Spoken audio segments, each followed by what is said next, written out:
धर्म, आस्था, कला, संस्कृति, हेल्थ, आयुर्वेद, ज्ञान, विज्ञान, ज्योतिष के लिए पूर्ण समर्पित। आद्या टीवी, विश्वास आपका, साथ हमारा। श्री शुद्ध जी कहते हैं एक कारण हो गया था।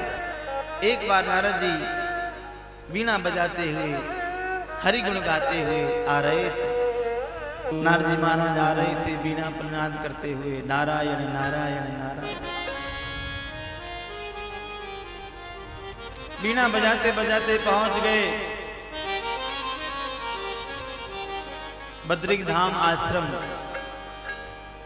जहां चार संत विराजमान हैं, सनक, सनंदन, सनातन और सनत कुमार। ध्यान दीजिए। कथम ब्रह्म दीन मुखा कुतश्चिंता तुरुर्भवा।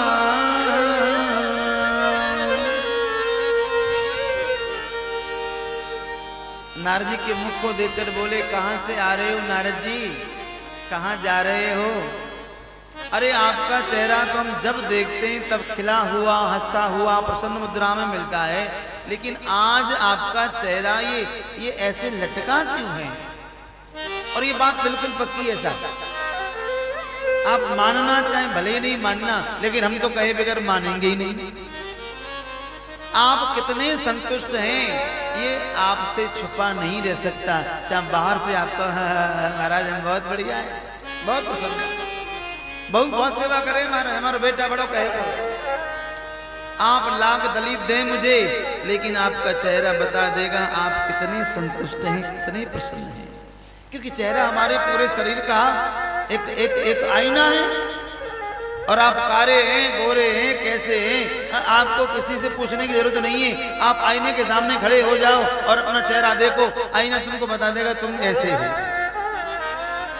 ठीक है ना? तो आप कितने सुखी हैं, कितने दुखी हैं, ये बताने की जरूरत नहीं है। आपका चेहरा बता देगा आप कितने % सुखी हो। तो वही चेहरा पढ़ करके आज सनत कुमारों ने नारद जी से कह दिया, कथम ब्रह्म दीन मुखा। ये मुख तुम्हारा मलिन क्यों है आज? ये कुछ उलझन में उलझा हुआ है। अरे साधु महात्मा का उलझन में उलझने का क्या काम?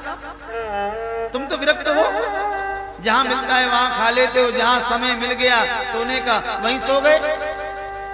हरि नाम स्मरणम, सदैव हरि कीर्तन में लगे रहते हो, तुमको दुख आकर छू नहीं सकता, बुराई तुम्हारे पास फटक नहीं सकती। फिर किम कारणम, किस कारणवश तुम्हारा चेहरा मलिन उदास हुआ है? अब तो नारद जी महाराज की आंखों में आंसू आ गए। कहा महाराज क्या बताऊं मैं आपको, मैंने अनेक तीर्थों में भ्रमण किया, लेकिन परिणाम कि अहम तुम पृथ्वी ज्ञातो, अहम ती पृथ्वी यातो ज्ञातो सर्वकामती, पुष्करम प्राज्ञम गोदावरीम तथा। हरि क्षेत्रम कुरुक्षेत्रम श्वेतरंग रामेश्वरम, मैं सब जगह भ्रमण किया महाराज। हरि क्षेत्र गया, कुरुक्षेत्र गया, हरिद्वार गया, ऋषिकेश गया, काशी गया, रामेश्वरम गया, लेकिन मेरे मन को कहीं शांति नहीं मिली। मैं जहां जहां गया वहां वहां मैंने लोगों में बनावटी प्रेम, सदाचार से विहीन, धर्म के प्रति विमुख, कार्य के प्रति निष्ठापूर्णता नहीं देखी। मैंने देखा सन्यासी अपने कार्य का निर्वहन कर रहे हैं क्या? नारद जी ने कहा कि मैंने अनेक धर्मों में जाकर के देखा, मैंने योगियों को देखा, वैरागियों को देखा, त्यागियों को देखा, सन्यासियों को देखा। सबके नाम बड़े बड़े हैं, लेकिन दर्शन धीरे धीरे करके छोटे होते जा रहे हैं। ऐसा संसार में कौन जीव है जिसने माया को न पकड़ा और माया ने उसको न पकड़ा? कुछ लोग ऐसे कहते हम पैसे से हाथ नहीं लगाते, फिर अपना खाता अपने नाम काहे को करवाया? अरे बैंक में जो खाता तुम्हारे नाम से चल रहा है, जिसमें करोड़ों रुपए के टर्नओवर होते हैं, जब तुम पैसे को हाथ लगाते ही नहीं हो फिर खाते से क्या मतलब आप? इसलिए वास्तविकता जिंदगी जियो। कोई तुमसे कहने बैठा है तुम नाटक करो, किसी ने कहा था तुम नाटक करो, किसी ने कहा तुम झूठ बोलो। कोई कहता नहीं फिर भी हम नाटक करते हैं, कोई कहता नहीं फिर भी झूठ बोलते हैं, क्योंकि हम दूसरों का दिखावा करते हैं। अपनी जिंदगी कौन जी रहा है मुझे बता? हर आदमी नाटक कर रहा है, दूसरे की देखा देखी कर रहा है। अरे भगवान ने तुमको अलग बनाया है, तुम्हारी कोई सोच है कि नहीं? अपनी जिंदगी जियो, शान की जिंदगी जियो, अपनी एक पहचान बनाओ। इसलिए जीवन में जितने समय जी पाएंगे, कितने समय जिएंगे, ये परमात्मा को मालूम है, ना मुझे मालूम ना आपको मालूम। लेकिन ये बात बिल्कुल पक्की है, जितने समय हम जिए प्रसन्नता से जिए और अपनी खुद की जिंदगी जिए। दूसरों की बातों पर, आदतों पर नहीं आए हैं। हाँ, कोई अच्छी बात किसी दूसरे से मिल रही हो अवश्य लो, गुण लेना चाहिए, लेकिन अवगुण कदापि ना लेना चाहिए, क्योंकि अवगुण तुम्हारे अंदर पूरे भरे पड़े हैं। नारद ने कहा मैंने गृहस्थियों के यहाँ जाकर देखा तो यहाँ भी आए दिन पति पत्नी में झगड़ा फसाद बना रहता है। मैं सब जगह से निराशित होकर के अंत में लौट करके आ रहा था तो जैसे वृंदावन में प्रवेश किया, परम सुंदरी नारी यमुना के किनारे दो अचेत पुरुषों के पास बैठी है। ये दोनों अचेत पुरुष बिल्कुल जर्जर शरीर हो गया, जिनका एक भी बाल काला नहीं, पूरा श्वेत हो गए, दुर्बल शरीर, बार बार इनको जगा रही है। लेकिन ये दोनों पुरुष अचेत पड़े हैं, मूर्छित पड़े हैं, उठने का नाम नहीं लेते। ये रो रही है, इसके आसपास बहुत नारियां खड़ी हैं, ये भी सब हाथ जोड़कर खड़ी हैं। मैं जब वहां से जाने लगा, इस नारी ने मुझको देख लिया और मुझे रोका।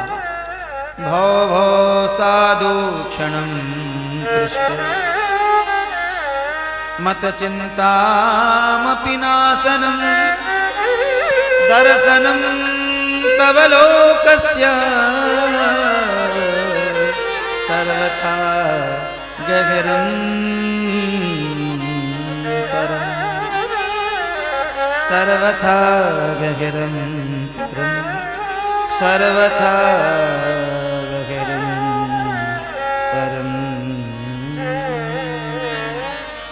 भो साधु क्षणं तिष्ठ। ए महात्मा जी एक क्षण रुक जाइए। जब मैं वहां से जाने लगा तो मैंने इस नारी की आवाज सुनी। पहले तो मैंने सोच लिया अरे साधु महात्मा हम विरक्ति स्त्रियों से हमारा क्या संपर्क, लेकिन नहीं, कोई दुखी हो उसकी सहायता करना चाहिए। मैं रुक गया, इस नारी से पूछ लिया देवी आप कौन हैं? कुमाऊ तुम कौन हो? ये दोनों अचेत पुरुष जो तुम्हारे बगल में लेटे हैं ये कौन है? हजारों नारियां सेवा में लगी, ये कौन है? इस नारी ने अपना परिचय दिया। अहम भक्ति ऋतिक्षाता इमो मय तनयो मतो ज्ञान वैराग्य नामानो काल योगी न जज्जरो। महाराज मैं भक्ति हूं, द्रावण देश में पैदा हुई, कर्नाटक में बड़ी घटी, क्वचन क्वचन महाराष्ट्र में जीर्ण शीर्ण हुई, लेकिन वृंदावन पुनः प्राप्ति नवीन स्वरूपणी। मैं जैसे वृंदावन में आई ना, परम पूर्णी परम सुंदरी बन गई।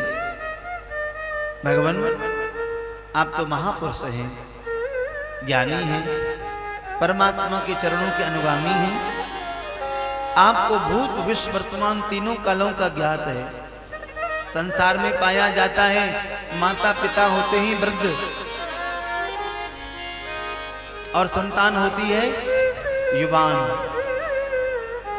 लेकिन ये क्यों विचित्र परिस्थिति बन गई मेरे सामने? मैं अन्य देशों में वृद्ध थी, मेरे दोनों पुत्र ज्ञान और वैराग्य युवान थे, लेकिन जैसे ही उन देशों को छोड़कर के वृंदावन में आई, मैं वृद्ध से जवान हो गई और मेरे ज्ञान वैराग्य दोनों पुत्र जवान से वृद्ध बन गए। अगर आपको हमारा ये वीडियो अच्छा लगे तो चैनल को सब्सक्राइब करें, साथ में बेल आइकन यानी घंटी को जरूर दबाएं, ताकि आपको हमारा नया वीडियो आप तक तुरंत पहुंचे। और लाइक और शेयर करना ना भूलें। देखते रहिए आद्या टीवी, विश्वास आपका, साथ हमारा।